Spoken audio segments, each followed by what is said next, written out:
Veja bem, a oração é importante porque Deus nos ordena a orar, Jesus nos ensinou a orar, Ele foi um homem de oração conquanto homem. A igreja cristã, ao longo dos séculos, orou. Então, dizer que ela não é importante é ir na contramão da Escritura. Deus escuta a oração, Deus age por meio da oração.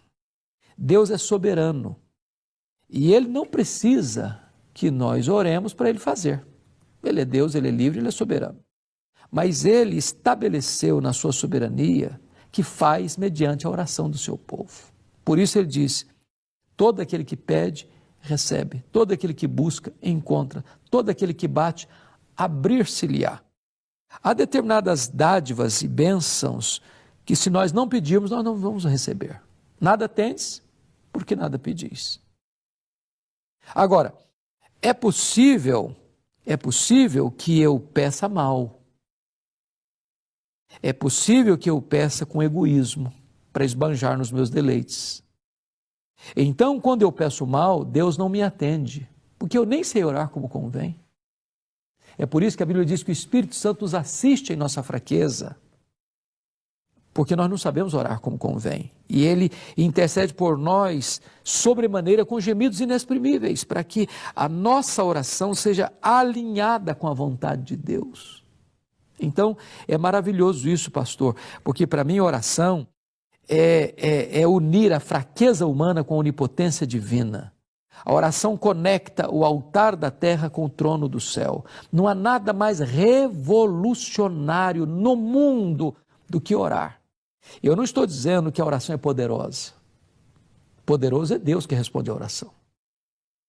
Mas a oração é o instrumento que Deus estabeleceu para que a fraqueza humana se conecte à onipotência divina e o altar da terra se conecte ao trono do céu. E lá em Apocalipse capítulo 8 diz que as orações que sobem do altar da terra vão para o trono do céu e do céu vêm em atos da intervenção soberana de Deus na história. Isso é glorioso. No dia que a igreja entender isso, a vida de oração da igreja muda.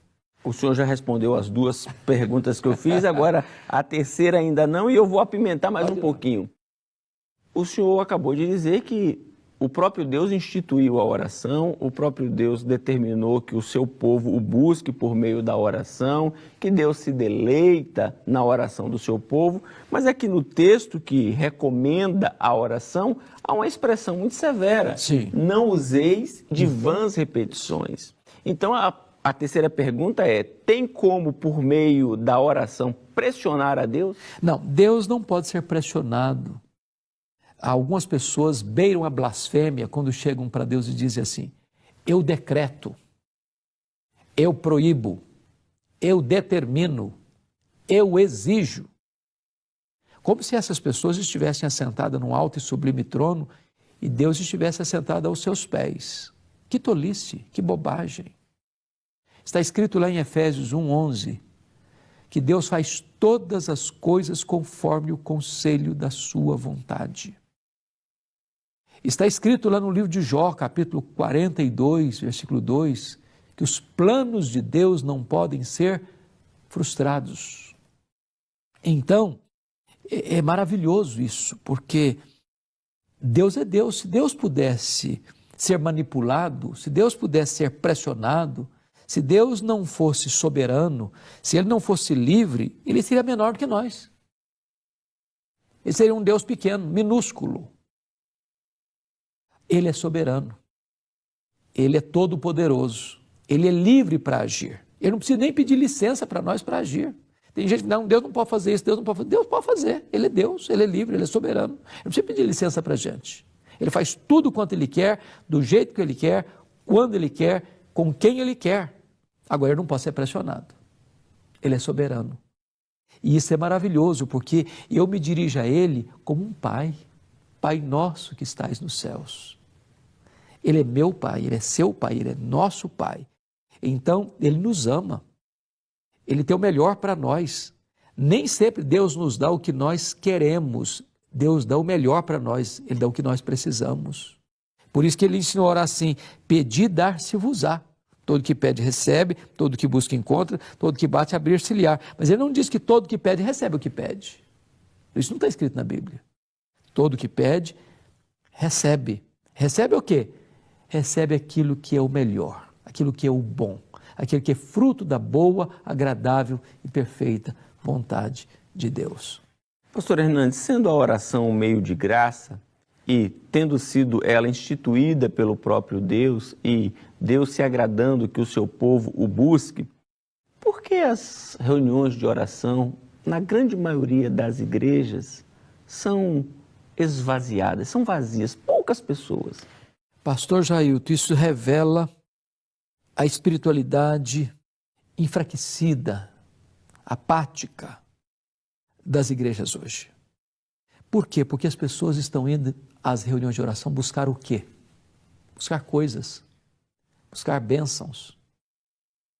Quando oração, muito mais do que pedir bênçãos, oração é sede de Deus. Quando Jesus ensinou a oração, conhecida como oração dominical, o Pai Nosso, ele não foca essencialmente nas nossas necessidades, mas foca prioritariamente no ser de Deus, no nome de Deus, na santidade de Deus, no reino de Deus, na vontade de Deus. Quando nós temos fome de Deus, sede de Deus, deleite em Deus, prazer em Deus, a oração é o oxigênio da alma, é a respiração da vida espiritual. Aí, em decorrência disso, Deus vai atendendo às nossas necessidades. Foi Ele que ensinou: buscai, pois, em primeiro lugar o reino de Deus e a sua justiça, e as demais coisas vão sendo acrescentadas. O pão de cada dia, o livramento das tentações, o perdão dos pecados. Porque não sou eu, o homem, que é o centro do universo. Deus é o centro. Deus primeiro. É o deleite em Deus que leva a igreja a orar. Se o centro da oração sou eu mesmo, então a vida de oração começa a perder o significado.